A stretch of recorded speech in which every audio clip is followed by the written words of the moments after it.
Hello everybody, welcome back for another News I Missed, where I go over news I missed. And without further ado, let's jump right into it.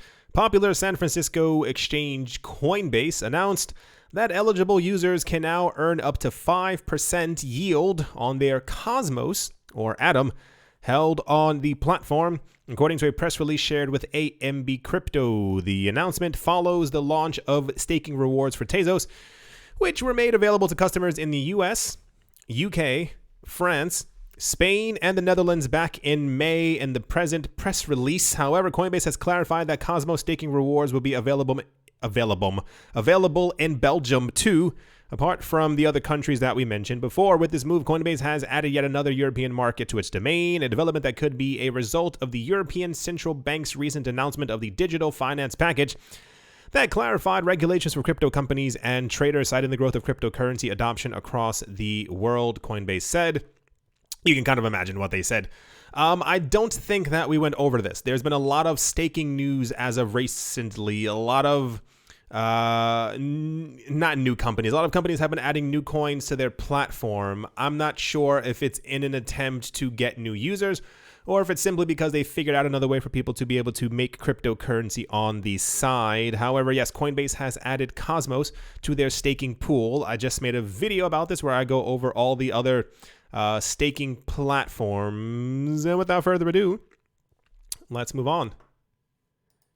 Next up, for some reason, popular news I missed, the Cardano ecosystem has a complex governance structure not dissimilar from the way the U.S. democracy operates with its built-in checks and balances. There are three main players: the Cardano Foundation, Emergo, and IOHK, according to the foundation's incoming CEO Frederick Grezard.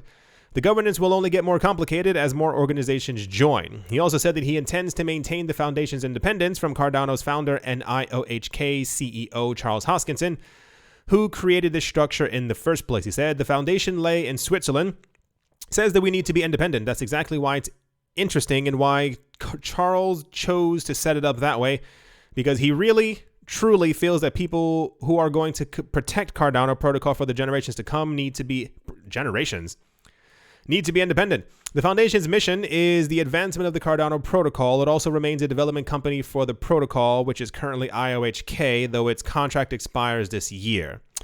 With the Voltaire era scheduled for release in a few months, the community will soon vote on whether to extend IOHK's contract. In the unlikely event that IOHK fails to secure the backing of the community, another development company will be I don't know that that's kind of intense. I don't know that that's what took place. Like, if people don't like one company, they can vote them out. So what happens if they vote out IOHK? Do we get another weird lettered company who kind of then takes their place? But then what if that's just a random company? Are there already other companies laying on the sidelines who are looking to join the Cardano Foundation, who are already developing on top of Cardano?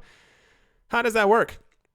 Yeah, the news was that the Cardano Foundation wants to remain independent. I think there was like a scuffle, a sputtle. Is that a word? It says back in 2018, there was a serious rift between the two. It appears that the relationship has now been mended. IOHK is an independent entity, and though its primary focus is on Cardano, it works on other projects as well. For instance, it also, I guess, works on Ethereum Classic. It seems a bit convoluted, but maybe this is how decentralization truly is, and I just don't understand the complexity of the structure. But good for them, independence, that they want to remain independent from the other foundations. Let's move on. Is it going to load? There we go. I was like, will the page load? Real Vision CEO and former Goldman Sachs manager Raul Pal is explaining why he shifted more than half of his portfolio to Bitcoin. Okay, that's a bit even more intense. In a new interview with The Breakdown podcast host Nathaniel Whittemore, Pal says he believes Bitcoin is now the top reserve asset on Earth. Despite its high levels of volatility, he said, "I'm now just firmly of the opinion that Bitcoin is the world's largest or greatest reserve asset. Yes, we have too much volatility for that right now, but I can't fault it. It doesn't work for a whole bunch of stuff. or it could do, but it's probably not good enough, and maybe that's not its role. But as the foundation stone for everything, it's got a bloody good chance. I don't see anything that's going to come on the horizon that exists already that has a chance. As far as the store value, Powell says a conversation with Michael Saylor opened his eyes as to why Bitcoin is superior to gold. He said, if you look at the supply of gold, it's 2% a year. So they're devaluing gold by 2% a year because the demand is not offsetting the supply. And if you compound that, it's basically the rate of inflation. So if you compound that, you're actually losing purchasing power. I looked at everything versus the top 4 central bank balance sheets in terms of rates of change of growth. Gold did well. It underperformed by 50% of the balance sheet. The only asset in the world that actually outperformed the G4 balance sheet is Bitcoin. It's the only one. My friend went crazy for this news story, and also there was a writer, I don't remember this guy's name. There was a writer from Forbes who announced that I think his portfolio was like an 11 or 12% allocation of Bitcoin. And because of something he recently saw like a day or two ago, he was going to up that to around 25% of his portfolio. And my friend, his brain just kind of popped because he was like, what if this guy's worth like 20 million? What if he just, shifting around millions of dollars more into Bitcoin? And then we were also, of course, discussing the lessening, circulating supply of Bitcoin that's actually out there, but that's an entirely different conversation. We're getting a lot of news like this with very rich people coming forward and declaring, I mean, to be fair, we've had this for a while. This is not the first rich person who's come forward and been like, Bitcoin's amazing. But they're all talking about like allocating more of their assets to this thing. And I wonder where this is going to go, because we have seen with the stock to flow ratio as far as remember the news that we got last year about the actual inflation rate of gold. And I say inflation rate of gold because it continues every single year. No one knows exactly how much gold there is in the ground. No one knows. It's a big question mark because every year we find more, because as technology continues to develop, we find more clever ways of digging deeper into the earth and finding more gold that's there. And then also the discussion that Elon Musk and many other people were having about like space mining and stuff like that, which may be 50 something years away, but at some point in 50 years when we have the technology to be able to do so, how much gold is actually out there. And this is why we keep seeing a lot of the people who are formerly from Wall Street, or maybe who are in Wall Street, or maybe in the banks or whatever, who are making all of these things about Bitcoin, and they keep saying that Bitcoin is rarer than gold. Yes, we know that mathematically, but they keep saying it as a way of, when I hear things like that, it's always like we know what's going to happen. Something is going on. We've clearly come to this conclusion at the same exact time that other people have come to the conclusion that Bitcoin is going to be far rarer than gold. And therefore, this is why we are placing our money into Bitcoin, because it just keeps happening a little bit too frequently for it not to make sense, at least in my eyes. Anyway, yeah, this is another news story I missed of someone else who's extremely rich who's going to be putting more money into the Bitcoin space. And without further ado, my nose touched the microphone. Let's move on. Next up, where the words Waves Exchange disclosed the inauguration of a decentralized Forex market, or what they're calling DeFo. Oh gosh. But then the cryptocurrency space, I don't know why these things take off. It's like HODL. What was the other one where people were spelling build incorrectly, and it was like Badilla or something like that. And then we have DeFi. And then Changpeng Zhao tried to make, I think, CeFi, which was centralized finance. And now we have DeFo, a decentralized forward market, on the 29th of September. The new market will operate using stablecoins hooked to the rate of assorted fiat currencies. The market currently has 7 different stablecoins. As per the announcement, the initial 7 stablecoins added to the platform will be USDN, EuroN. What does the N stand for? I don't see it. Okay. Japanese Yen N, Chinese Yen N, Ruble N. What is UAHN and NGNN? Furthermore, the firm revealed that the pairs added to the decentralized Forex platform were created using the Neutrino. That makes sense. Neutrino protocol decided upon by the I was like, what does that have to do? The decentralized Forex platform allows its users or end users to swap, trade and earn staking rewards, another staking thing, up to 15% by staking. Besides, the announcement highlighted that the stablecoins would be entirely securitized using Waves tokens while being pinned to the rate of domestic currencies. For instance, the Japanese yen is pegged to the Japanese yen's value. There we go. The NGN is the Nigerian naira's value. Okay, that makes a little bit more sense. So, also in the wings and the waves and the trend lines is the staking of stable coins to be able to receive rewards, staking rewards, passive income by them as well. This one kind of went over my head. I think I would have also mentioned this one in the other video as well. But yeah, so it gives me hope for the future that there will be many different ways for people to be able to make passive income within the cryptocurrency space.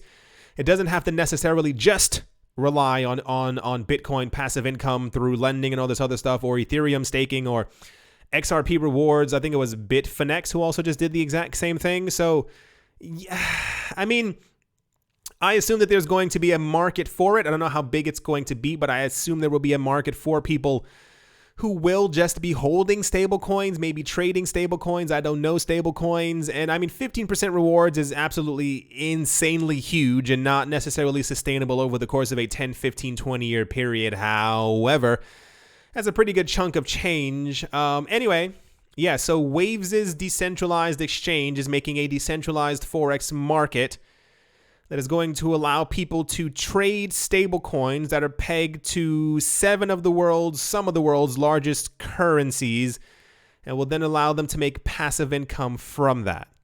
Sure. I mean, and I'll mention it, I prefer this over all that other DeFi nonsense with hot dog and yam and toenail and all this other stuff. Like, I'd rather have, I don't know why, I just feel more comfortable. Like, it seems more, not, the word stable coin is here, but it seems more stable.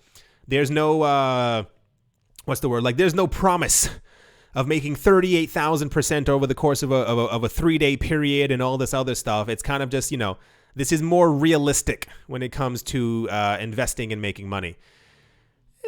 Anyway, that's the Waves news, and let's move on. Next up, this should not surprise a single person on this planet. The Russian Federal Authority responsible for the supervision of communications, information technology, and mass media in the country, Roskomnadzor, has blacklisted Binance's website.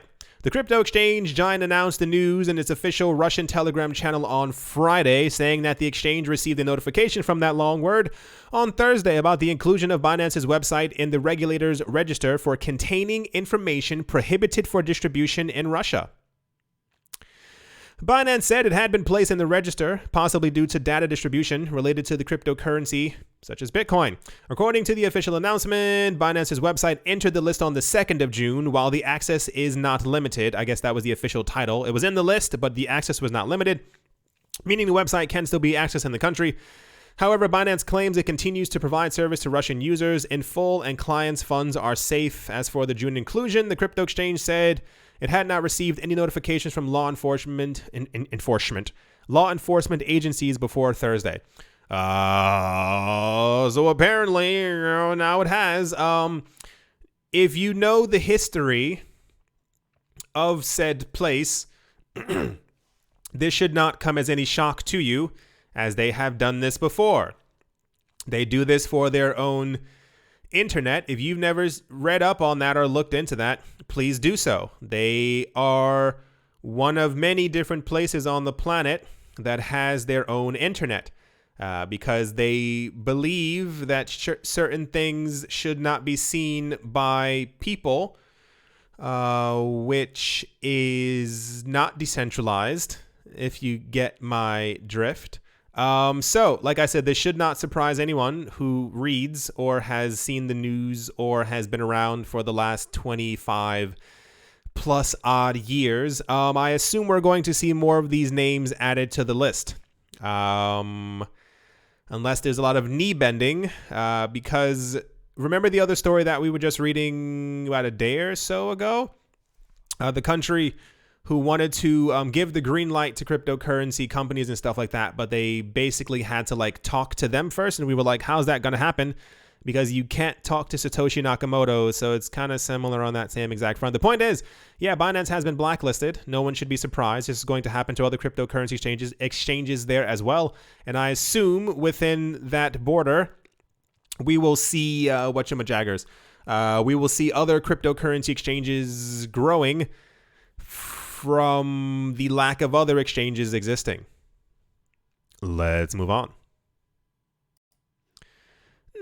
Next up, the newly established XRP Ledger Foundation has raised this makes sense, I got it, has raised $6.5 million from Ripple, Coil, and GateHub. This nonprofit and open organization was set up with a goal to accelerate the development of the XRP Ledger, the blockchain upon which the XRP token runs. All the three platforms that have put funds were built upon the XRP Ledger. According to reports, the foundation aims to improve and develop the XRP Ledger infrastructure and promote scalable and sustainable practices on the platform. The foundation also seeks to create an objective list of checkboxes to evaluate validator performance and support the development of tools to enhance accessibility for developers and users. According to Ripple CTO David Schwartz, the XRP Ledger's foundation's board comprises many familiar faces such as Wind, who is an XRP developer. I was a little, not that I was confused, but now it makes a bit more sense when I say it out loud. The news that we had before basically has to do with the decentralization or the are you a security kind of thing. So the establishment of an XRP Ledger Foundation then kind of pushes the word Ripple completely aside, and they can say, no, the XRP Ledger Foundation is responsible for the development of the XRP Ledger, and it is not Ripple. You get what I'm saying? If you create something new, then you can kind of say, well, they're doing it and not us, kind of thing. I'm interested to see where this is all going to go. It's almost like I spoke it up about 2 weeks ago. We heard nothing from Ripple for months, like nothing, like not even a slight word. Nothing to do with regulation, nothing to do with new projects, nothing to do with new products, nothing to do with anything. And now they're popping up all the time. I think the last real thing we heard was that they were trying to create a DeFi-esque something on the XRP Ledger. But this was also months ago, so who knows exactly how that's going. The entire point is, I assume this is going to continue. Rather, no. I'm curious to see how this will build out. The entire initial idea for XRP was to be used by institutions and banks. We don't get news about that anymore. Does anyone else realize that it's been about it's October now. It's been about 9 months since we've heard anything with the word XRP and bank in the exact same sentence. And now we're getting a lot of like video games thing. I think that Vitsavind was working on. What's the other thing? The whole DeFi thing and something else we also recently heard about as well. So I'm interested to see how this is going to develop. Like what the future usages of XRP are going to be. And before you start typing in the comment section talking about, XRP this, XRP that, don't forget, they're not the only coin who's moved into this kind of like pseudo weird space of declaring that they're building this and they have this and there's a new foundation for this. Like we were just talking about, Cardano has like 18 different foundations. Anyway, yeah, the XRP Ledger Foundation has received new donations from Ripple and others because that's exactly what it is. If you as a foundation are building on the XRP Ledger and you receive a donation from Ripple, who is not you, where therefore Ripple is giving money to promote the XRP Ledger but not working with it directly, which further increases the entire decentralization mantra and all that stuff. Very fascinating how they also have a huge legal team, so they know exactly what to do to get it going. But yeah, I wonder what's happening with XRP. Like, I wonder where this is going, if you will. Yeah, here's some, the word isn't conflicting, but it's 3 days later news after the news that we were just talking about. Crypto exchange giant Huobi Global has launched a crypto trading mobile app dedicated solely to Russia. Yeah, see? Weird, right? The crypto exchange released a native mobile app yesterday from the cryptocurrency exchange or cryptocurrency traders in Russia. The crypto trading app is available for Android and iOS. According to the press release by Huobi, Russians now have full access to the exchange's spot market and can trade hundreds of digital assets and cryptocurrencies using their simple and intuitive mobile app. Kind of weird that you would blacklist one and then the other one 3 days later would be able to release an app.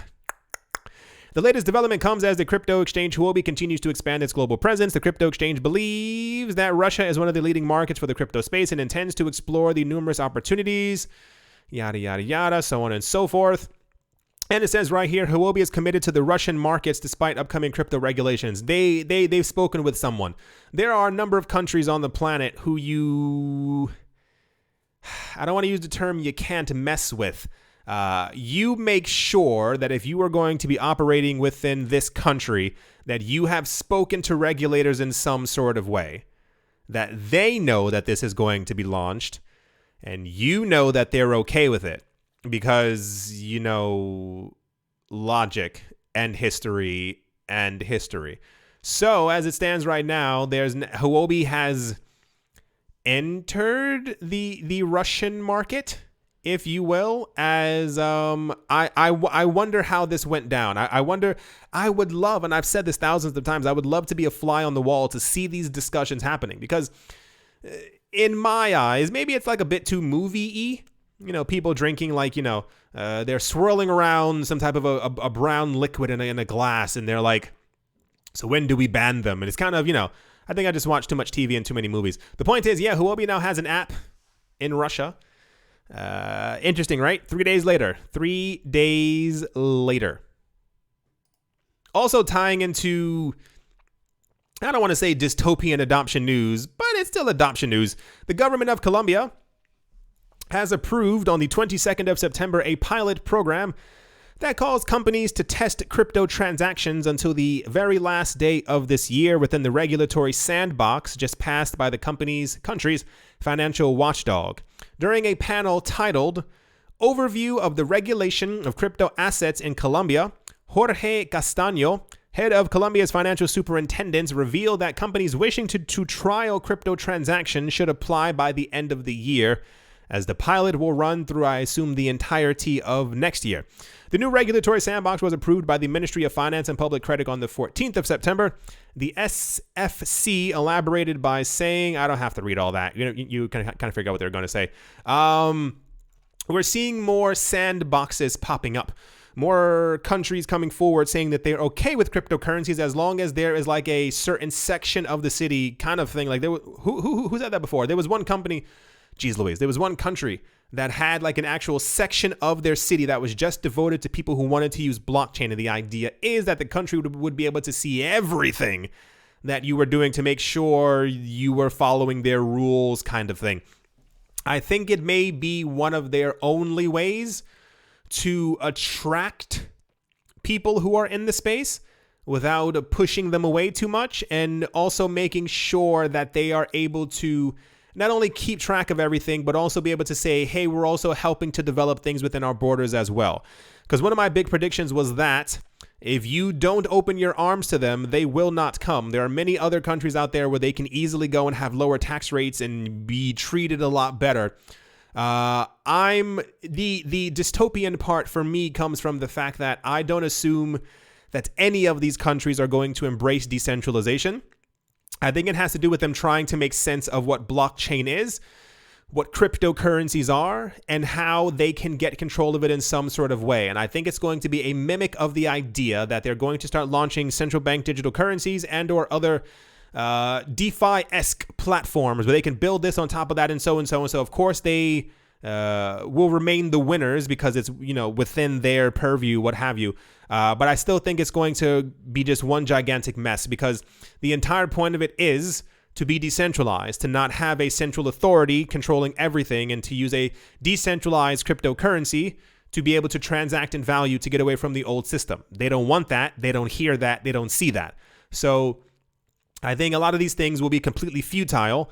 However, at the same exact time, when a country does announce to their citizens, crypto, blockchain, blockchain, crypto, crypto, blockchain, blockchain, crypto, and they see the rising price of our market, it causes them to get into it. And at a certain point, when the government tries to go, hey, stop, getting into that, it'll be too late because people will understand, hopefully, I'm hoping logic wins, that our form of money is better than something that is a digitized form of something that has collapsed multiple times.